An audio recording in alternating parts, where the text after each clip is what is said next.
This thing is set to go. Where's my pick? So that the silent turn Where's my off. pick? Where's my pick? The plectrum. Plectrum.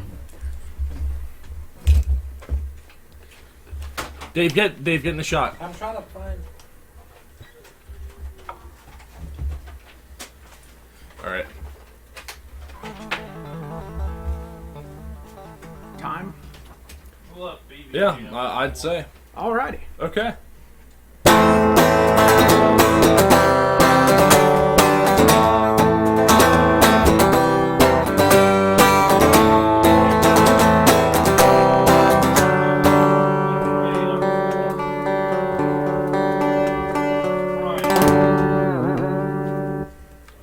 Hello.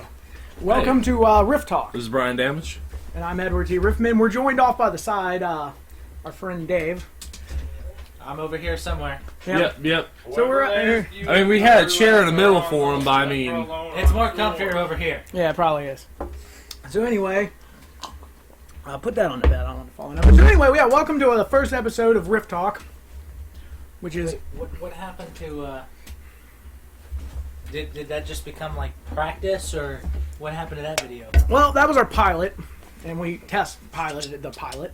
Test pilot of the pilot? Yeah, we test got some- pilot of the pilot, yeah. Yeah. Well, anyway, we got some We feedback. ironed some of the kinks out and pretty much, you know... If we become famous, we'll post it. Yeah, pretty much. That's the Down idea. the road and be like, the unaired Pilot. original footage. Yeah. But anyway, we got a docket to keep too.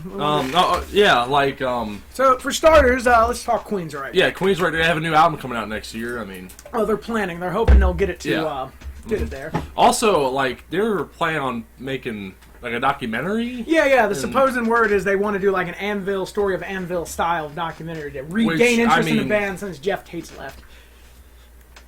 I can kind of see why they want to do it, but at the same time, it's almost like they're big enough to where you can't do it Anvil style. Right. Anvil style would be like something that like John Michael Thor did, where you know no one knew about him. So. Right. Yeah, in my mind, it's just kind Gotta of a tell big a movie. story. Everybody knows who Queensryche is if they were in the 80s. Yeah, Exactly. You know what I'm saying? and it's easy just like reference like go Operation Mindcrime, the album. You know. Right, exactly. Or that. Yeah, actually, the second one had Dio on it. It was pretty good. Mm. Anyway, but yeah. So anyway, moving on. Should probably mute that. Pretty much, Moving on to the next. Sammy Hagar is going to be on The Voice. Yeah. So he's gonna do the voice. So they were interviewing him. I think it was Yahoo Yeah. or some shit. Was gonna do one of those kind of interviews, and they pretty much asked him some questions, along the lines of, like, well, what was it like being in Van Halen, all the big major. Oh, yeah. And he kind of brought up that he was forced out. He felt that it really wasn't. Like, he didn't quit and he wasn't fired. It was Yeah. kind of like under, like, I don't know if his management or, like, Eddie himself or however. They pretty much, he just was told he kind of quit. You know what I Yeah. mean? Whatever. I mean, he was asked about David Lee Roth and how like he would handle the voice, and Yeah. definitely. Yeah, he I had mean, some very not choice words to say. I mean, you could tell anyone who knows about David Lee Roth and like how he seemed to be, how he presented himself. I mean, he has a big ego, and obviously that's gonna be present in a lot of things he does. And then that, like obviously with the voice, that's gonna come through. And he pretty much said he wasn't teaching material. Yeah. That's our other random co-host. Yeah. That's Okay, our, thanks, Eddie. Yeah, that's our. They call me the cookie. Okay. Hey. Well, anyway, so moving on though. Yeah, pretty much. So he said he just was kind of too much of a You know where narcissist. that's from. I'm aware of where that's from, Eddie. Yeah, we're kind But you of. said you were Kurt. Okay, Dave, that's enough. Okay, let's calm this down. But anyway, though, yeah. So he basically, just basically said that David Lee Roth was kind of too much of a narcissist to really be on a show about voice like coaching. Yeah. I wouldn't really know. I don't ever watch that show. I'm just talking about because I like Sammy Hagar. He's a good guy. Saw him in Chickenfoot live for free at the Rock and Roll Hall of Fame. Great show. Rock and rolling kind of show. So anyway, Saxon, that band. I'm Yeah, sure you they're got- like halfway decent. I mean, I heard a couple of their songs, but I mean, I appreciate where they're going with it. yeah, me too. So anyway, moving on though. Like I said, Oh yeah. Well, I mean, I mean, we have to say it, but I mean, we don't have to rush it. Well, all right. No, I just want to keep it. I want this to Yeah. be about or however long it comes out. But yeah. So Udo Dirkschneider's coming out with a new album. Yeah, he's doing a live record, Mm-hmm. and he stated he's trying to break Yeah, away a from his single accept called- past. Breaker, I think is what it's called. Yeah, the single's Breaker. It's Breaker Live somewhere in Switzerland. Also, or I like the approach. I do too. The approach, pretty much, Yeah. Mm-hmm. But no, it's good. It has a 90s Yeah. Accept album, like kind of like something off of like Death Row or Oh something. yeah, like it sounds very good. Yeah, it's very, very, very heavy, but very good. Um, But anyway, but yeah, like so, yeah. I mean, it sounded pretty good. I mean, and from what I heard, I think it drops October 28th. yeah, I 28th, think. October 28th. Ah, It's going to be out October the whole live album. Are you Recommend gonna it. digress I until really, really, really recommend it. Mm-hmm. this weekend, So, yeah. please.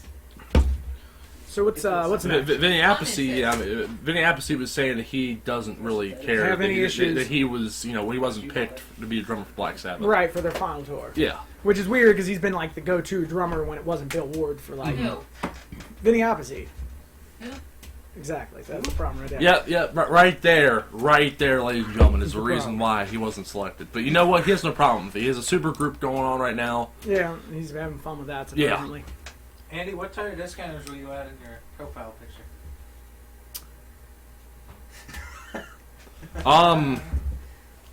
Yeah. Anyway, yeah. So he basically said he had no issues with it or whatever. No issues at all with the problem of that. But equivalently, yeah, like it sounded like he said they do their thing, we do our things. He said they're still in good terms. Yeah. He just wasn't selected. He said he gets it. Yeah. And he's got his own shit going on. I mean, gotta tell you, the man's an amazing drummer. Me and you both saw him live. Actually. Oh yeah. Yeah, shook his hand and it was like sandpaper. It was like raw. Yeah, I keep on saying this. Andrew Dice Clay, a comedian who I actually personally respect, he pretty much said Carmine Appice was his favorite drummer. What I find hilarious is Carmine Appice's not even the best drummer in his own family. Yeah, it's fucking. Yeah, respectable enough to be above some of the greats, Right, but yeah, no, I completely and totally agree. But also with you gotta think of all the good albums that he was a part of, with Black Sabbath, I love it. Yeah, Heaven and Hell, Heaven and Mob Hell, Rules, Mob Rules. Dehumanizer. Yeah, and then Devil You Know with the band Heaven and Hell, which is if anybody doesn't know, is Black Sabbath with Dio just renamed. Yeah. Because Sharon Osbourne can be a cunt sometimes. Sure. Please don't sue us. Anyway, but yeah, so we just talking about that. So yeah, moving on to speaking of Dio here, so everybody who watched Walking this year with the Dio Disciples saw they had a hologram of Dio. Yeah. Which was cool, and I'm not opposed to the idea, I guess, as it would be. But for some reason, in all actual seriousness, for some reason, I just can't get behind the idea of doing full tours with a hologram. I feel it's disrespectful, and maybe with Walking it was cool as a one-off. And what bugs me is they're going to do a Lemmy hologram, supposedly. Phil Campbell's been in talks with the guy or the company who made the Dio hologram and wants to do a little a 10-date or 12-date tour with the hologram, and he wants to film one of the performances and then release it in theaters. Right. And I mean, obviously, and they're not going to try to make it a cash grab or anything bizarre like that. Mm-hmm. Pretty much, I hear it's going to be cheap tickets, and he just wants to spread the word of Lemmy. Yeah. I get it. I get the idea of a one-off.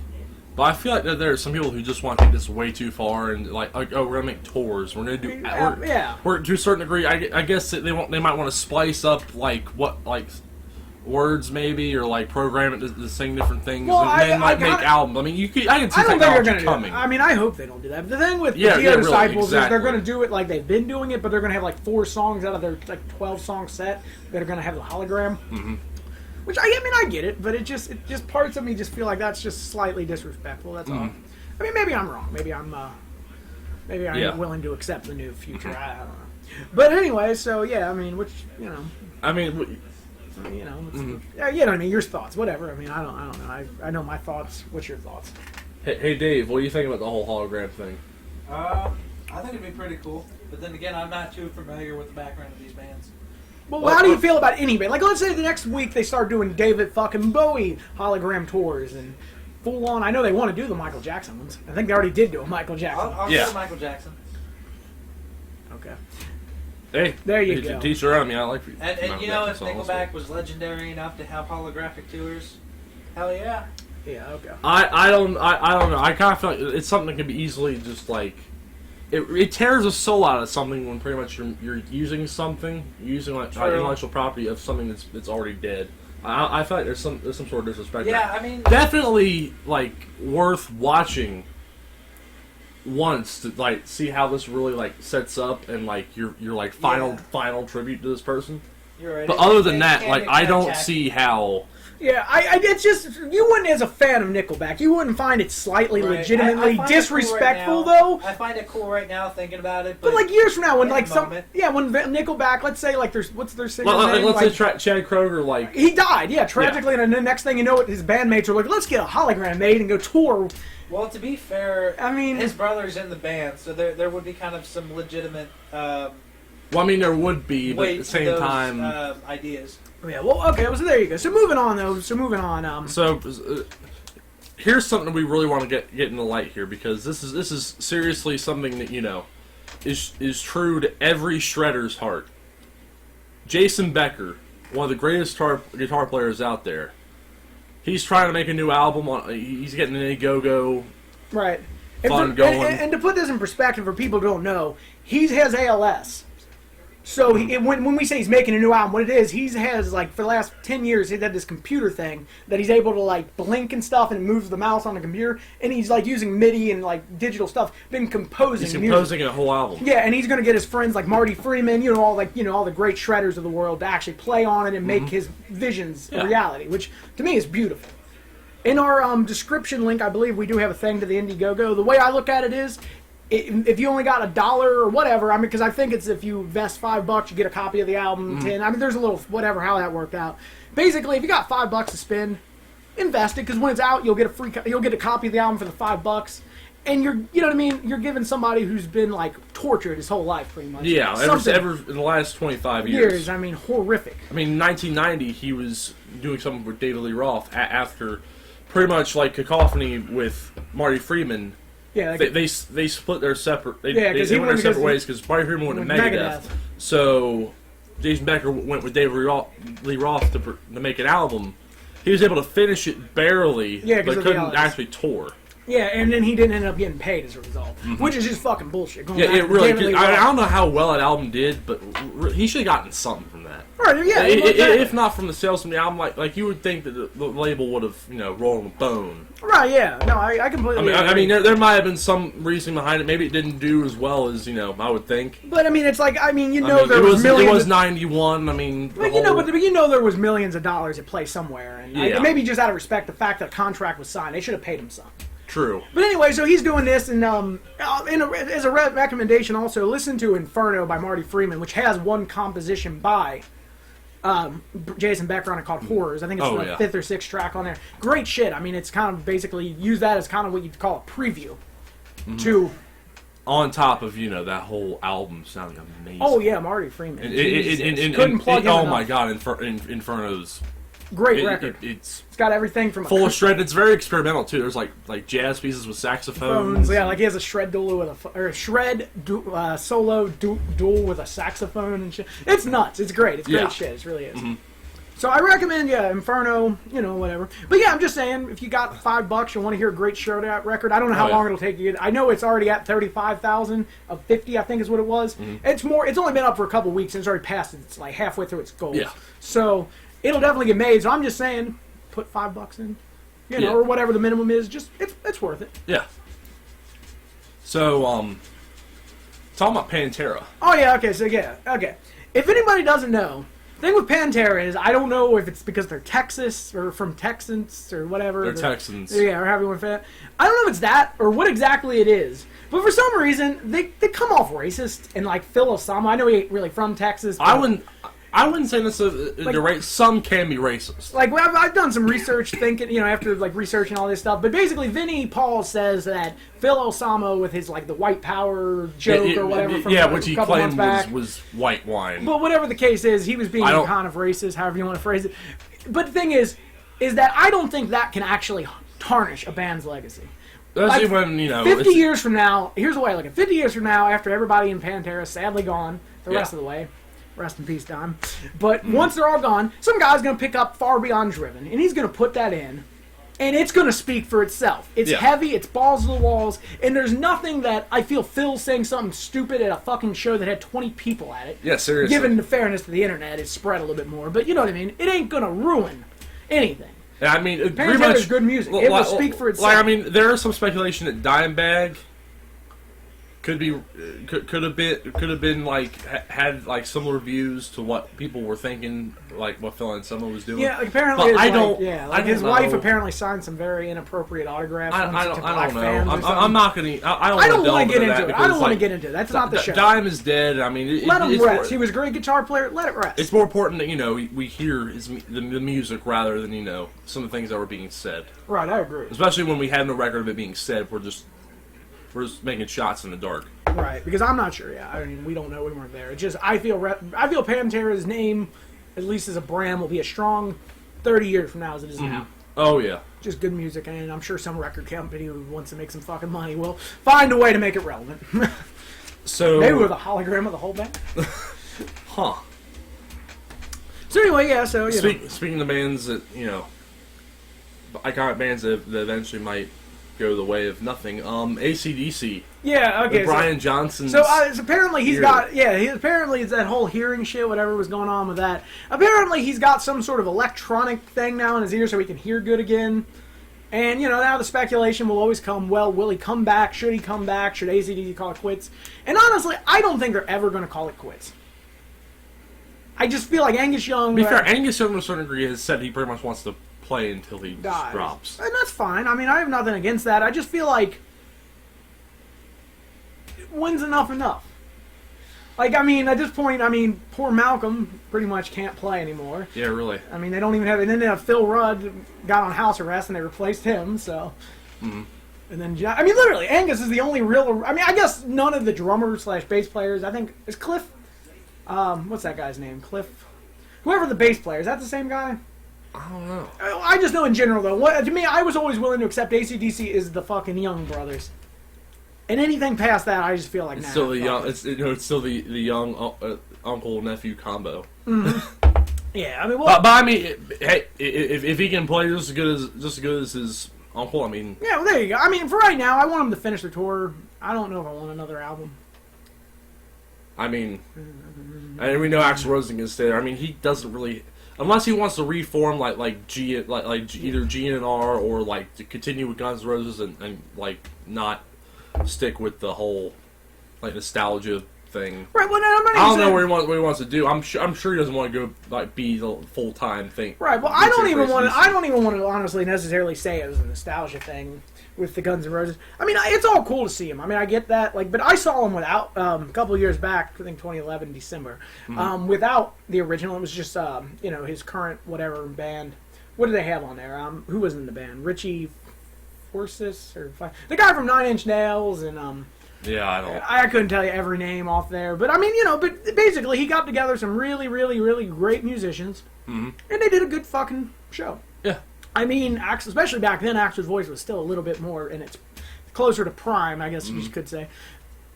But, hey, what it is, pretty much. I'm just saying I didn't feel that... But I've heard from people who did see it, it was a good show. Yeah. But, yeah. And, so, also, it's like, I kind of want to get into Judas Priest a little bit, because it's like, I thought it's something that, needs to be said. Something needs to be said. Now, keep in mind, we're not fanboys, necessarily, of Judas Priest. We're legit fans. We're not, strongly criticizing this website just based on whatever. But I feel like they just didn't, Well, to clarify, we're talking about a website just called Team Rock, just so you know, just so you have a way of saying, we're not just saying this shit. And they had top 10 worst Priest songs. Yeah. And I expected to see a lot of, I expected to see Ripper-era stuff. And I expected to see, maybe even a couple of their newer stuff. And I expected to maybe see, some of their, off Ram It Down. I did not expect to see anything off Sad Wings of Destiny. Mm-hmm. Which is, in my opinion, that is the definitive metal album of all time. Oh, yeah. All time. Especially number one being, Red, White, and Blue. Yeah. What the fuck's wrong with it? It was an add-on to, the CD edition. This is something that was only released, 15 years ago? 10 years ago? Yeah, but, it's still not a bad track. It's a good way to end the record. Yeah, really. Considering that record is an all-time staple of rock music, period. Yeah. Yeah, and then, they kind of bashed Jugulator. What's wrong with Jugulator? Yeah, it wasn't classic Priest, but it was... Ripper's a great vocalist. They had some great stuff. It verged more on the heavier, almost death metal stuff, but it worked. In fact, I appreciate it from a musical standpoint that it shows that a band like Priest, over at that point almost 30 years into a career, had the ability to change. Mm-hmm. It showed that they were a band that could, like they wanted to, change with the times in a way that wasn't so, like, you know what I mean? They weren't just pumping out shit. Oh, yeah.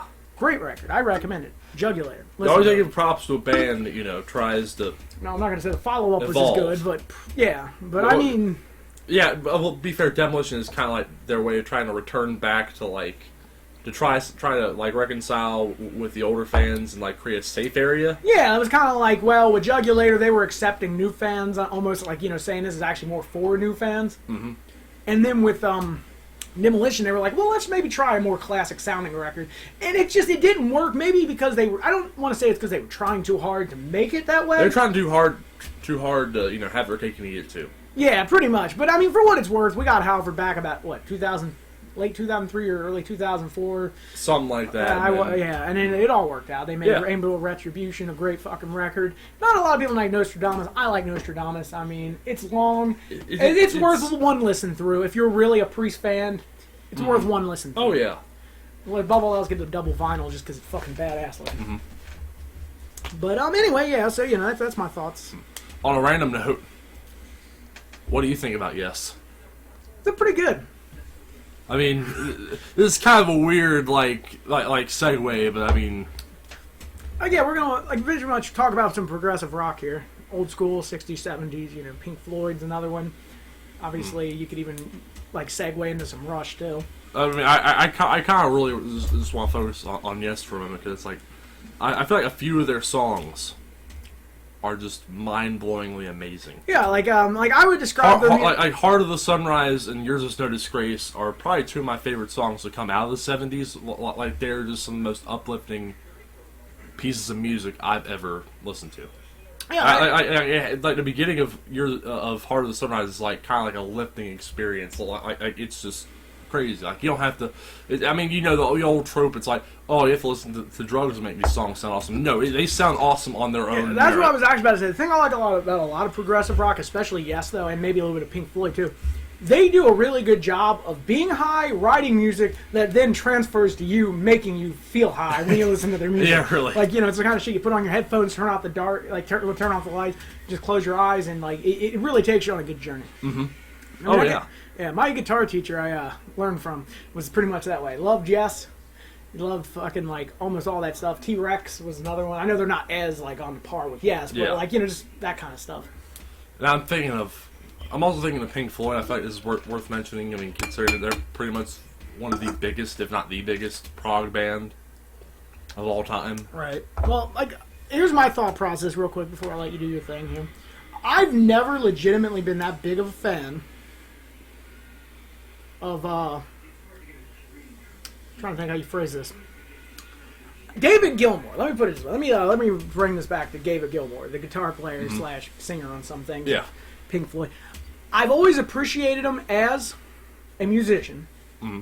I love some of the shit he wrote, but it seems like as it went on, he just kind of became less and less of a guitar player. I can see it to a certain degree. I feel like a lot of the music he played during the 70s, like going into the 80s, you can definitely see a comparison. Where like the stuff that he wrote and played in the 60s, like 70s, were just amazing. Like everything from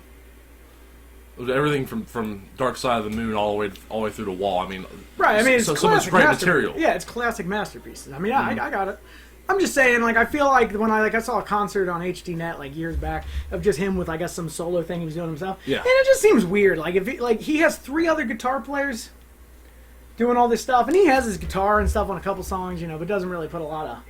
He just sings, and that's fine. I mean, he's getting up there in age and whatnot, but yeah. Yeah. Yeah. No. But yeah. Now one. I mean, we when you're writing like the script to the song, we actually we're having a little bit of a heated discussion on one band in particular, Jethro Tull. Oh fuck Jethro. Sitting on a park bench. Oh, What the hell was that? It's called being cutesy. I have no idea. Anyway, Jethro Tull. I mean, I can't like. I think they've made a lot of good material. I mean, I would say the highlight of their whole career was oh god, Thick as a Brick. Yeah. I think as a brick, it's a masterpiece being, and like for it's just like it's like it's like organized chaos, and it just like transcends and just like a beautiful piece of music, like 45 minutes long, one track, like that kind of a thing. Completely, they parodied the whole genre and made it sound better than almost everything that the genre had made up to that point. I mean, it's just incredible. Right. No, I get behind it. I mean, Tony Iommi must have seen something in it. I mean, I can understand, like, oh, they play with the flute or whatever. I mean, right, it's just slow for my taste. It's interesting, but I mean, I can see it's not for everybody. Right. I got it. Well, each their own. But hey. Speaking of, things that, people who listen to heavy music might not find interesting, like Richie Blackmore. Oh, yeah. Okay. Saying, like, because he's been doing folk, I guess, or whatever. Yeah, for the last slowing 20. it down forever. He said he's getting too old. Yeah, I was like, you know how he got too old? He got too old because he stopped playing rock. Yeah, really. I mean, he's basically, like, semi-retired in some way. It's almost like Lemmy's attitude. You live rock and roll and you die rock and roll. Yeah, pretty much. That's like the main thing, and... Yeah, I mean, that's what it is. And it's not even that... I'm not going to fault Richie Blackmore for doing what he felt like. If he felt like it was best, like, hey, I want to step out from heavy metal and hard rock to do this with this girl I like, and, we can make music. I mean, I appreciate that. Because it's like, I don't want him being, like, in there. Right. When he doesn't really have the heart for it. Right. Well, it's interesting you say that, because here's the two things. Here's the legitimate two things that throw me for Richie Blackmore. That he loses my respect. Mm-hmm. In the two things, or three things, whatever I said, basically here it is. It's that back in tour, I'm going to say it was 92, 93, somewhere in that, he left midway through a tour. Mm-hmm. You don't do that to your bandmates. Your bandmates are like your friend. They're your family. And he did it for fucking, like, 19-year-old pussy. That's just wrong. Yeah. It's the idea of, like, hey, you want a banger, that's fine. But no, I don't know exactly what happened. I'm sure there was more to the whole thing. But he pretty much midway left a fucking tour, and they had to go find a replacement. Yeah. And then, and it's just that's just, like, wrong. Like, Did do you that all to the your... way across the country for that? I don't know. They were in the middle of a tour. I don't know. I don't know. I mean, I can see one thing, like, if it's across town and, like, in that city that you're in, but, like... But then when he left the tour, he met this chick, and she was a folk musician. Like, all slow, So like... he was more like, kind of like, fuck you guys. Yeah, pretty much goes with her. And then, he didn't do rock for, like, another... He hasn't done rock since, and, like... He won't even interview. Like, I remember, like, Eddie Trunk was always trying to get him on that metal show to talk to him. And he would always say, I won't go on unless I can talk about my folk music. Like, he won't... Well, He refuses to... He refuses to talk about Deep Purple or anything like that. Yeah, I mean, it's like... It's Highway Star. Fuck you. What? Highway Star. Either way. Is that another one about Deep Purple? Yeah, the fact Yeah. you don't know. Yeah. Why did we bring him on this show? Anyway. Anyway. You asked. Well, I just thought... Also, I figured you'd be sitting... I even pulled a chair up for you. But, I mean, a lot of it I'd just be sitting there awkwardly, so I figured, let me just sit over here. Well, okay, well, that's fair. So anyway... Professional broadcasting, ladies and gentlemen. Anyway, so where... Yeah. So anyway, but yeah, pretty much the... Should I say or?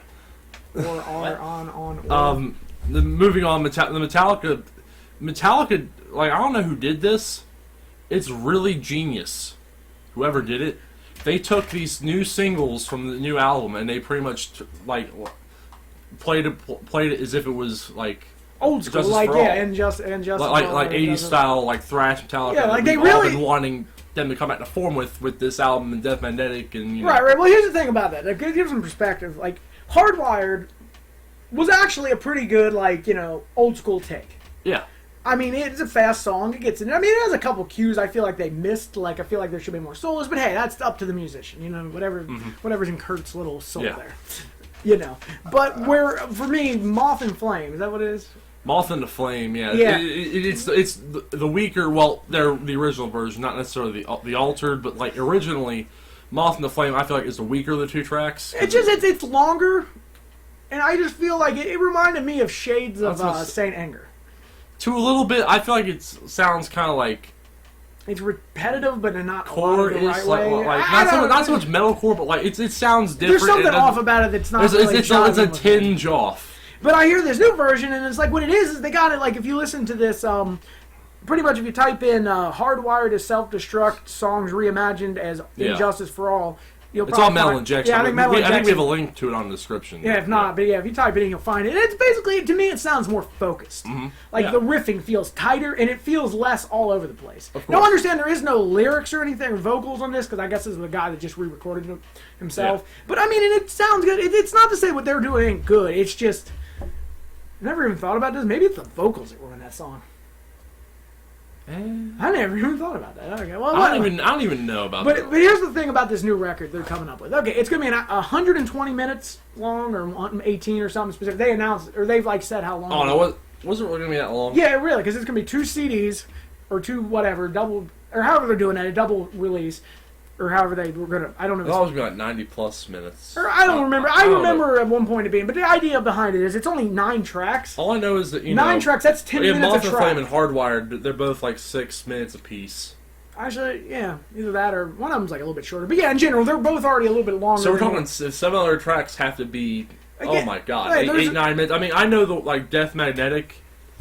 Death Magnetic had a lot of songs that were like like about that length, but you're gonna have like, because I can imagine there's gonna have to be a 10, 15 minute plus song on there.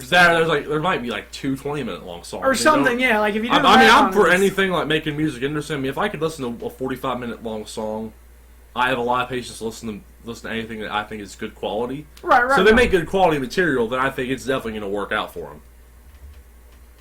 But yeah, yeah. But anyway, it's like definitely that should be checked out by anyone who likes the old school thrash stuff from Metallica. I mean that's something that's I think definitely worth a listen. If you're want to be inspired that there's hope, listen to that because it actually gives me faith that maybe with what the material they have, something on that album it's going to be good. I mean, honestly, I'm not going to say it's bad. Moth and Flame or Moth in the Flame or whatever it is. Just ruined like my hope. I was up here with Hardwired to Self-Destruct. I think it's still kind of. I mean, I still have more hope for this album than pretty much Right. Well, yeah, we'll see. We'll see how it rolls. Here's a shout to some obscure bands that. Yeah, like I want to use this time, even if it's only 1 or 2 people ever see it. I want to give some information here of like bands that are actually worth. Oh yeah. Worth merit. Okay, first one we're gonna do Swashbuckle. Now, to describe Swashbuckle is equivalently death thrash metal, death metal, whatever you want to call it. Mixed with a pirate theme. Yeah, like their whole thing is they're like pirate metal. And they got some pretty badass songs. And but like on their albums, their motif is one really super balls of the wall heavy, and they'll have like a little like fucking lute song where like do pirates life for me type shit. And then like and then you do SpongeBob SquarePants. Yeah, they do a cover of the SpongeBob SquarePants theme, which will make you laugh your ass off. Like it's funny. It's not made because it's humor or anything. It's just funny. Like it's like to hear it in like death metal / like style. It's brilliant. Now the next band I feel like I want to bring attention to. One of my buddies earlier informed me that I think they're on hiatus sadly, but a band called National Suicide. They're they're old from school. Italy. Yeah, they're like a new school band that does old school thrash metal. If that makes sense. Their like whole style is basically like let's do what like 80s thrash metal. And they have an album. What is it? Old Family is Still Alive, I think.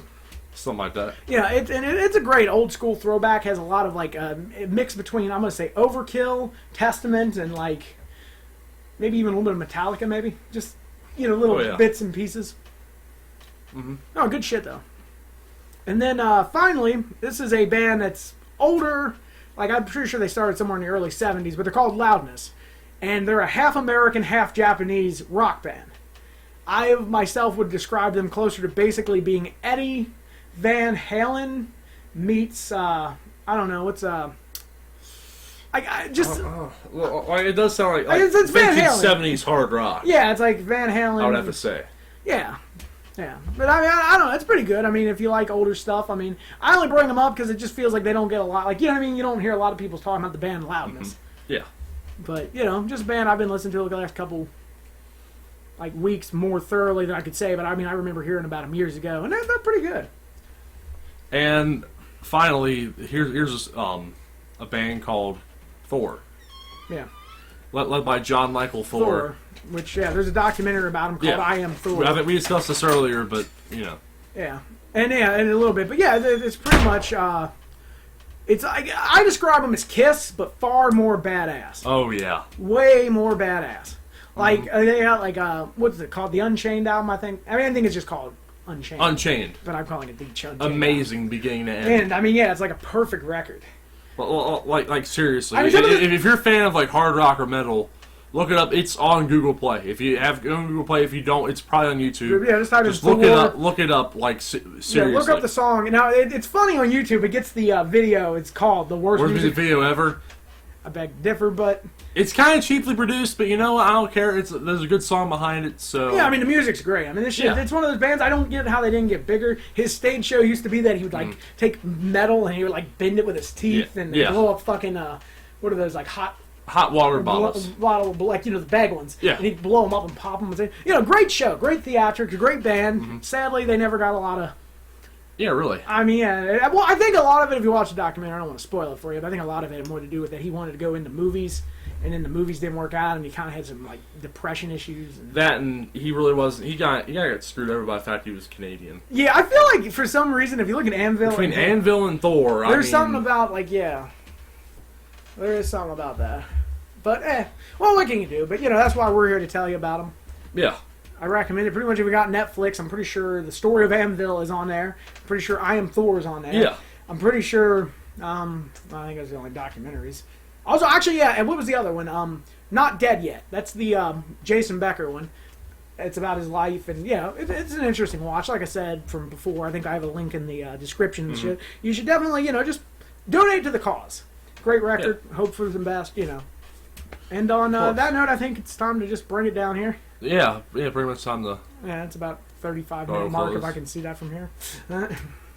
All right, so... this has been Riff Talk, first episode. And I'm Edward T. Riffman. And I'm Brian Damage. And we hope to hopefully see you next week. Yeah.